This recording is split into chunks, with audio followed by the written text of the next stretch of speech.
Sua empresa está passando por uma fusão ou está passando por um processo de aquisição?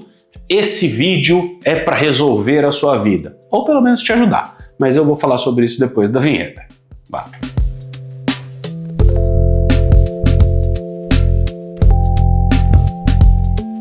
Fala, meu querido e minha querida, seja muito bem-vindo ao canal da Salcio. Depois desse grito, meu nome é Daltro Coutinho, eu sou estrategista de marcas. O diretor tá dando risada porque eu falei do grito, mas tá tudo bem. Hoje nós vamos falar sobre a condução de um processo de fusão ou de aquisição.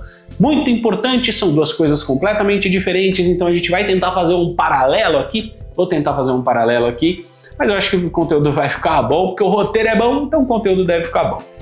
Primeira coisa que a gente precisa saber: um processo de fusão, de aquisição, ele pode ser maravilhoso ou ele pode ser uma bosta.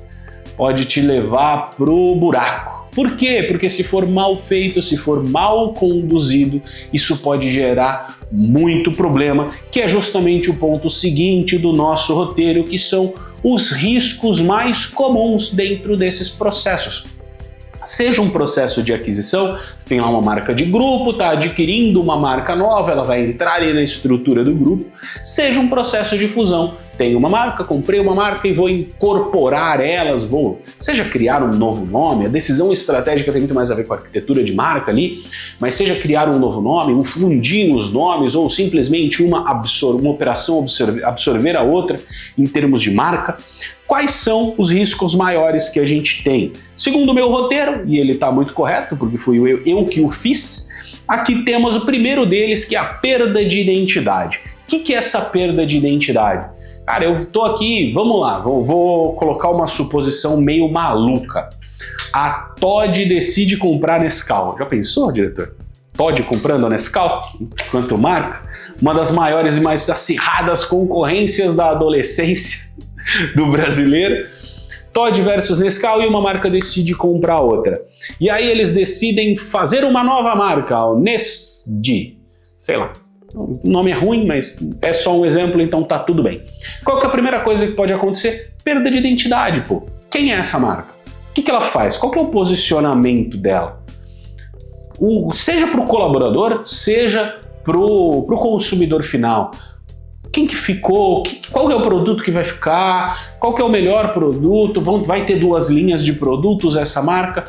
Como que vai funcionar esse processo?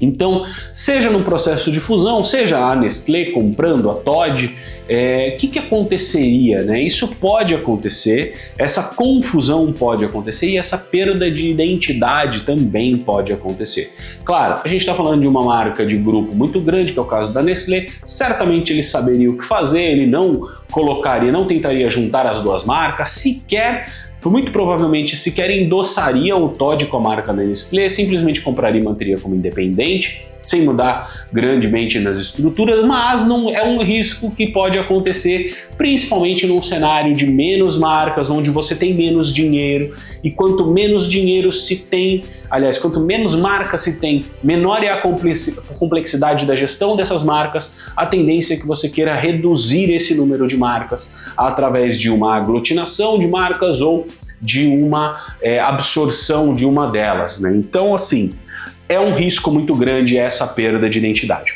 Segundo risco, o choque cultural. Então vamos manter o exemplo aqui e vamos supor que a cultura que existe dentro da Nestlé é muito diferente da cultura que existe dentro da Toddy. Eu honestamente não sei quem é dono da Toddy. Enfim. Poderia pesquisar, o diretor parece que vai pesquisar ali, mas ele pode estar só pegando o celular para tirar uma foto de eu passando vergonha. Mas assim, vamos supor que sejam duas culturas organizacionais completamente diferentes e por um motivo estratégico decide-se que... De quem que é a Toddy?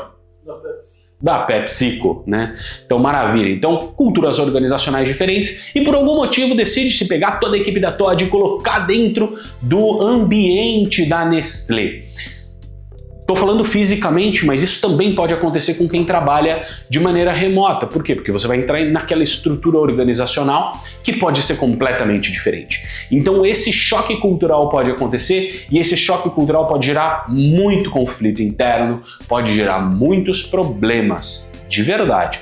Imagina que você tenha culturas completamente discrepantes, um estilo de cultura mais rígido, mais dress code e tal, e um outro estilo mais solto. Cara, o rígido, ele talvez se adapte razoavelmente bem no no dress code, mas o contrário é muito difícil. Então é importante entender se essas culturas são compatíveis e como fazer essa transição. E um terceiro risco aqui é a falta de clareza no posicionamento. Então, de novo, Nescau vem de uma coisa, Toddy vem de outra. Os discursos são diferentes justamente para que as marcas se diferenciem. Aquilo que eles vendem como discurso é completamente diferente. E agora, qual que vai ser o posicionamento? Agora que uniu as marcas, qual vai ser o posicionamento? Vai manter um? Vai manter outro? Vai ser um posicionamento intermediário? Vai ser um posicionamento completamente novo de um monopólio de achocolatados no país? Isso também é um risco de se acontecer, principalmente internamente. Afinal, internamente, se as pessoas não sabem o posicionamento da marca, elas não vão conseguir trabalhar esse posicionamento. Se elas estão confusas, elas vão gerar mensagens confusas. E quando eu falo de mensagem confusa, eu não estou falando só do marketing. Eu estou falando do comercial, estou falando da expedição, estou falando de todos os setores da empresa vão ter mensagens confusas. Então, como é que a gente vai fazer para alinhar essas coisas e mitigar esses riscos num processo de fusão ou aquisição? A primeira coisa é planejar bem essa fusão. Planejar muito bem essa fusão, planejar muito bem esse processo, entendendo em termos de negócio e de estratégia de negócio, principalmente, como que a gente pode alocar essa marca que está sendo adquirida ou que está se fundindo com uma marca do grupo, como que a gente vai encaixar isso em termos de discurso? Esse é o primeiro e o mais importante dos pontos. É um pensamento de negócio, é um pensamento estratégico. Depois disso, pegar esse pensamento e transformar ele em algo para a comunicação. Então ali sim a gente entra com um pensamento mais de comunicação, de assim, como é que a gente vai comunicar isso para os nossos públicos?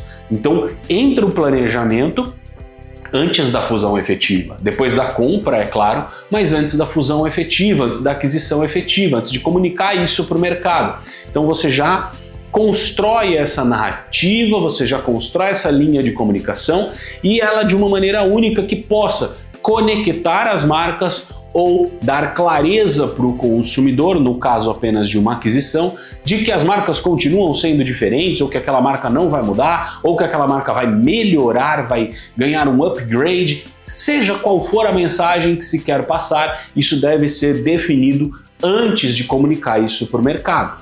E aí sim a gente vai pensar em estratégias para preservar e fortalecer a identidade da ou das marcas. Da marca no caso de uma fusão e das marcas no caso de uma aquisição. Então aí a gente vai pensar nessas estratégias com base nesse posicionamento. Esse é o grande ponto.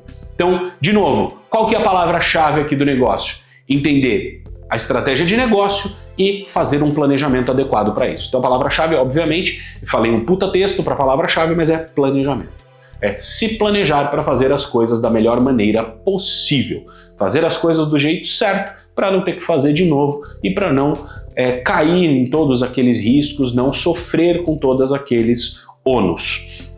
E aqui é muito importante o papel das lideranças, dos C-levels, dos coordenadores, dos profissionais sêniores, que eles estejam integrados nesse processo de transição para que eles possam conduzir ele da melhor maneira possível. Afinal, são essas pessoas que serão um espelho para os colaboradores de outros níveis hierárquicos. Então, são essas pessoas que vão dizer, que vão ditar como que será feita essa condução. Por isso, alinhar internamente também é mais importante e é prioritário a alinhar externamente para o mercado.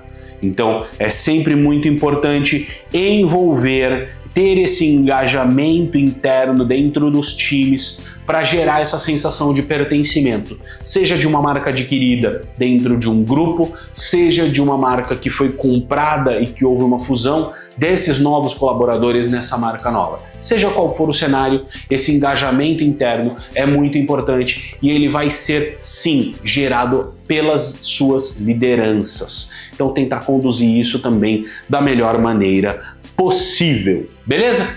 Se você gostou desse vídeo, então já sabe o nosso ritual.